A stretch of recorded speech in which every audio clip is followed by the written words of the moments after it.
This Shabbat we read Parshat Achrei Mot Kedoshim, two parshiot, and the second one is focused on holiness, Kedoshim.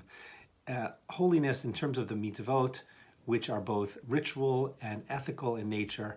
And one verse in particular I wanted to focus on, Leviticus 19, verse 32. You shall rise before the aged and show deference to the old. Rising before the aged is quite straightforward. You literally should rise in the presence of an older person. Showing deference, though, I think is something which is open to interpretation. The Midrash has a variety of interpretations. And I'd like to suggest today that showing deference in our current situation is wrapped up in a very interesting way with where we find ourselves as a community right now. We are hoping someday soon to come out of our homes, to go back to our places of work, come back to our synagogue hopefully soon. And this issue of deference to the aged is an important one because we know that many people who are older are more susceptible to the virus, which we're currently dealing with.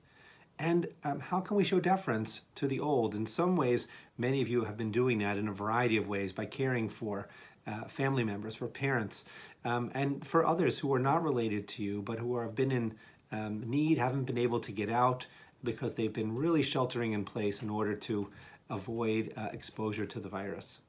Once we come back out into the community, it'll be interesting to see how we can show deference to the aged and if we can muster the concentration and focus to make sure that we are doing what health professionals suggest we do as we come back into a general population, let's say.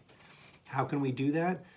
By wearing a mask, by wearing gloves, by keeping social distancing, even as we come back to some semblance of normal life, because that is what it means to protect people who are more vulnerable.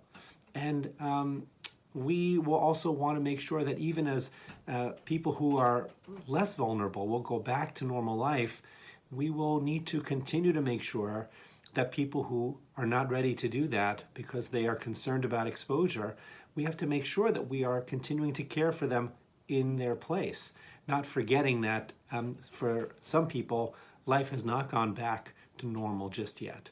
So we have to keep in mind in a really important way this aspect of our community that needs deference shown. They shouldn't have to demand it. The Torah itself encourages us and in effect demands it of all of us to make sure we are showing deference in all situations, including the one we currently find ourselves in.